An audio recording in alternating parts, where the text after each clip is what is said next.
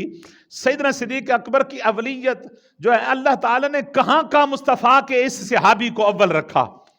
تو سب سے پہلے اسلام کا دروازہ کس نے کھولا؟ ایمان کا دروازہ کس نے کھولا؟ اسلام کے دروازے کھولنے والے پہلے ایمان مومن کا نام کیا؟ آپ نے بولنا ہے ابو بکر. اور سب سے بڑے حضور کے پہلے مصدق انبیاء اور تمام مخلوق سمیت سب سے پہلے مصدق جس نے مصطفیٰ کی رسالت کی تصدیق کی وہ حضرت سیدنا ابو بکر صدیق ہے بشمول انبیاء کرام. اب کوئی کہے کہ یہ اتنا بڑا جملہ بول دیا کہ صدیق اکبر انبیاء سے بھی بڑھ گئے. یار بڑے نہیں ہیں، بات تصدیق کی ہے. تصدیق کہتے ہیں جو دعویٰ کریں اور اس کے بعد اس کی کوئی تصدیق کرے. بھئی میرے مصطفیٰ نے دعویٰ اینڈ میں آ کر کیا ہے، انبیاء پہلے گزر چکے تھے. انبیاء مصطفیٰ کے مبشر تو ہیں، یعنی خوشخبری تو دی ہے کہ ہمارے بعد مصطفیٰ، بلکہ انبیاء ہیں ہی مصطفیٰ کے مبشر. اللہ تعالیٰ نے فرمایا کہ انبیاء میں تمہیں رسالت اس لیے دے رہا ہوں تاکہ تم نے جا کے کائنات کو بتانا ہے کہ میرا محبوب آنے والا ہے. بس کائنات میں جا کے تم نے خوشخبری دینی ہے کہ میرا محبوب آنے والا ہے. ساری بزم کائنات سجائی اس یار کے لیے، ساری بزم کائنات کو سجائی اس ایک یار کے لیے ہے. تو سارے مصطفیٰ کے مبشر تو ہیں انبیاء، مصدق نہیں ہیں. مصدق بعد والا ہوتا ہے. انبیاء سمیت تمام انسانیت کو اگر سامنے رکھیں تو مصطفیٰ کی سب سے پہلے تصدیق کرنے والے کا نام سیدنا ابو بکر صدیق رضی اللہ تعالی. اور سب سے پہلے خطیب مصطفیٰ کے جو ہیں وہ سیدنا صدیق اکبر مصطفیٰ کے بعد سیدنا صدیق اکبر ہیں.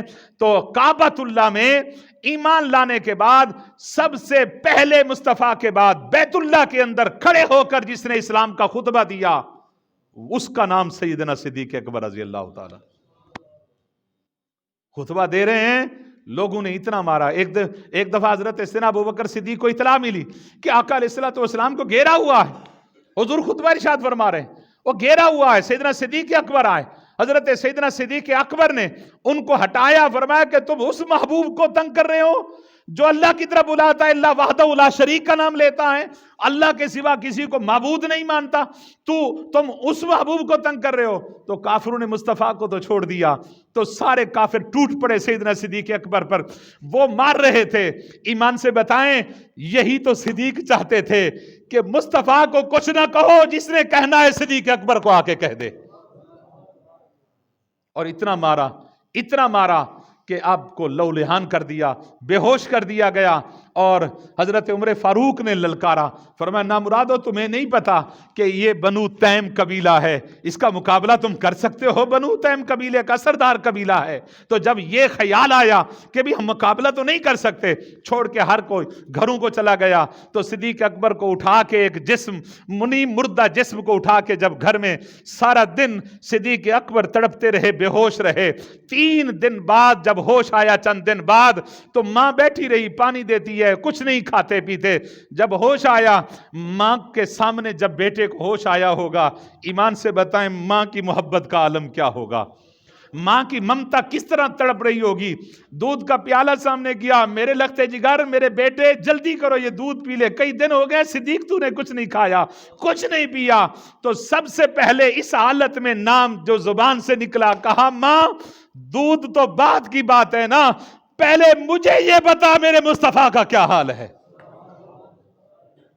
پہلے مجھے یہ بتا میرے محبوب کس حال میں ہے. ماں نے کہا وہ خبر لے لیتے ہیں، تو دودھ تو بھی. فرمایا نہیں ماں، جب تک خبر نہیں آئے گی صدیق کچھ نہیں پیے گا. ماں گئی، خبر لے کر آئی، کہا بیٹا تیرے محبوب صحیح سلامت ہیں، اللہ نے کرم کیا ہے، وہ آپ پی لیں. فرمایا نہیں ماں تیری بات تو سچی ہے، لیکن دل مطمئن اس وقت ہوگا جب اپنی آنکھوں سے مصطفیٰ کو دیکھو. اپنی ماں کے کندھوں پہ ہاتھ رکھا اور لڑکتے پاؤں جب آئے سامنے، ابھی دار ارکم کے دروازے پہ نہیں آئے تھے صدیق اکبر، مصطفیٰ باہر آ گئے تھے صدیق کا استقبال کرنے.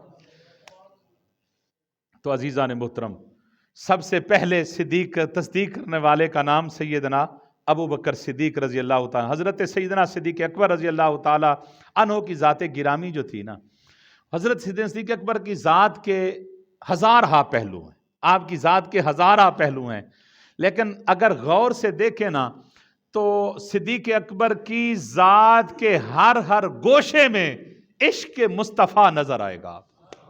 بلکہ یوں کہیں کہ سیدنا صدیق اکبر کی ذات کا ہر گوشہ منبع عشق مصطفیٰ بنا ہوا تھا.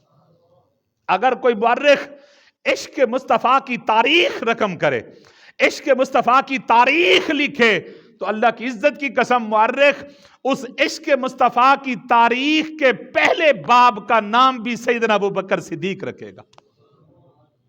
محبت کے جو تقاضے ہیں وہ عاشقوں کے سامنے وہ چند تقاضے مسلمہ ہوتے ہیں کہ محب کے سامنے اگر یہ تقاضے محب کے اندر نہ نظر آئیں تو اس کی محبت کا دعویٰ جو ہے نا وہ ادھورا رہتا ہے. وہ محبت کے جو تقاضے ہیں وہ کون سے ہیں وہ آپ کے سامنے میں رکھ رہا ہوں. پھر ان محبتوں کے تقاضوں کو سن کر آپ نے صدیق اکبر کی شان اور ذات کا جائزہ لینا ہے. وہ سارے تقاضے صدیق اکبر کی ذات میں آپ کو جمع ہوتے ہوئے نظر آئیں گے. محبت کا ایک تقاضا یہ بھی ہے کہ محبت کے نزدیک، اہل محبت کے نزدیک عشق و محبت کے جو پہلو ہیں، پہلا تقاضا یہ ہے محبوب کی بات کو بغیر دلیل کے تسلیم کرنا. یہ محبت کا تقاضا ہے. محبت کرنے والے کے نزدیک محبوب کی بات جب کی جائے تو وہ دلیل نہیں مانگتا، وہ بغیر دلیل کے مصطفیٰ کی محبت کی بات مان لیتا ہے. محب کے سامنے محبت کا تقاضا پہلا کیا ہے کہ وہ محبوب کی بات کو بغیر دلیل کے مانتا ہے. اور اللہ کی عزت کی قسم صدیق اکبر نے بھی مصطفیٰ کی ہر بات کو بغیر دلیل کے مانا ہے. بغیر کافر سے مصطفیٰ کی شان سن لی، وہیں تصدیق کر دی. معراج کی رات کافر سے ہی سنا تھا نا معراج کا واقعہ، ابو جہل نے جا کر سنایا تھا نا، اور آپ نے نہیں کہا میں جا کے حضور سے تصدیق کراتا ہوں. حضور نے دعویٰ کیا ہے، نہیں فرمایا تو اس بیت المقدس کی بات کرتا ہے، ابعد ذالک، اس سے آگے کی بات کر یار. صدیق تو اس کے آگے کی بات کرنے کے لیے بھی تیار ہے، تو کہہ تو صحیح مصطفیٰ کی شان.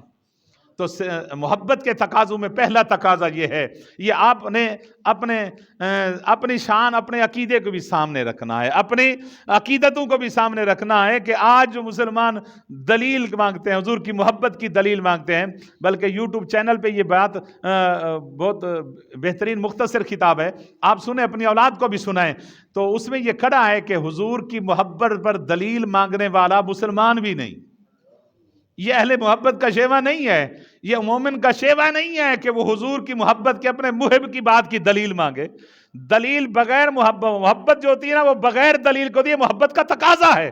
تقاضوں میں سے دوسرا تقاضا یہ ہے کہ محبوب کو اپنی جان سے بھی زیادہ محب عزیز رکھتا ہے، اور اس کو اپنی جان کی پرواہ بھی نہیں ہوتی، وہ سب سے زیادہ اپنے محبوب کو عزیز رکھتا ہے. اور اس کا اگلا تقاضا یہ ہے کہ محبوب کو دیکھے بغیر اسے سکون ہی نہ ملے. ہر وقت وہ چاہتا ہے کہ میرے سامنے میرا محبوب بیٹھا رہے، بس وہ ہر وقت محبوب کو تکنے کی آرزو میں رہتا ہے. وہ اللہ سے مانگتا ہی اپنے محبوب کا دیدار ہے. اس کا اگلا تقاضا یہ ہے کہ محبوب کا کمال درجے کا ادب اس کے اندر پایا جاتا ہے. بات اس کے گلیوں کی کتے کی آ جائے تو محب اس کے کتے کے قدم بھی چومتا. مجنو نا کتے کے پاؤں چوم رہا تھا. کسی نے کہا کہ مجنو یہ تو پلید ہے، کتا ہے، اس کے پاؤں چوم رہا ہے. اس نے کہا میں کتے کے پاؤں نہیں چوم رہا، میں کسی کی نسبت کو چوم رہا ہوں. یہ وہ کتا ہے جو لیلا کی گلی سے گزرتا ہے، میں نے سوچا کہ کبھی اس کا قدم لیلا کے قدم پہ آ گیا ہوگا. میں کتے کو نہیں چوم رہا، یار کی نسبت کو چوم رہا ہوں.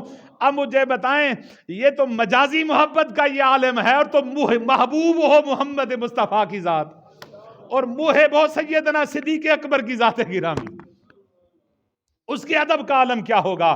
اس کا اگلا تقاضا یہ ہے کہ جان و مال بلکہ ہر شے محبوب کے قدموں پر محب نثار کرنے کے لیے ہر وقت تیار رہتا.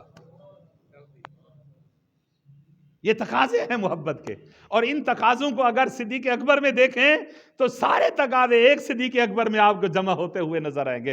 محبوب کا محبت کا تقاضا یہ بھی ہے کہ فکر و خیال میں سوائے محبوب کے کسی کو داخل نہیں ہونے دیتا. اپنی فکر میں، اپنے خیالات میں، اپنے تخیلات میں وہ سوائے محبوب کے کسی کو بساتا ہی نہیں. وہ ہر وقت خیال کرتا ہے تو محبوب کا، تصور کرتا ہے تو محبوب کا، اپنے خیالوں میں اپنے محبوب کو رکھتا ہے. اور محبت کا تقاضا یہ بھی ہے کہ محبوب کی ہر شے سے محبت کرتا ہے جس کی نسبت محبوب سے ہو جائے. جس کی نسبت محبوب سے ہو جائے وہ ہر اس شے کی نسبت کرتا ہے. تو آخری تقاضا یہ ہے کہ وہ ہر وقت اپنا محبوب اگر نظر نہ آئے، محبوب کے ہجر میں وہ مصطفیٰ اپنے محبوب کے ہجر میں آنسو بہاتا ہے، اور پھر وہ تمنا کرتا ہے کہ مجھے محبوب ملا دیا جائے، چاہے اسے ماں مر کر ملنا پڑے محبوب کو تو وہ موت کو بھی گلے سے لگا لیتا ہے محبوب کو ملنے کی خاطر. یہ محبت کے تقاضے ہیں. اگر ان تقاضوں کو دیکھیں پھر صدیق اکبر کو دیکھیں تو یہ سارے تقاضے صدیق اکبر میں جمع ہوتے ہوئے سب تقاضے صدیق اکبر میں جمع ہو رہے ہیں. تو یہ صدیق اکبر کی ابتدائی تعارف ہے صدیق اکبر کا. انشاءاللہ اس کے آگے جس طرح اللہ تعالیٰ نے چاہا تو ہم اس کو اگلے جمعوں پر چلاتے رہیں گے. وآخر دعوانا ان الحمدللہ رب العالمین.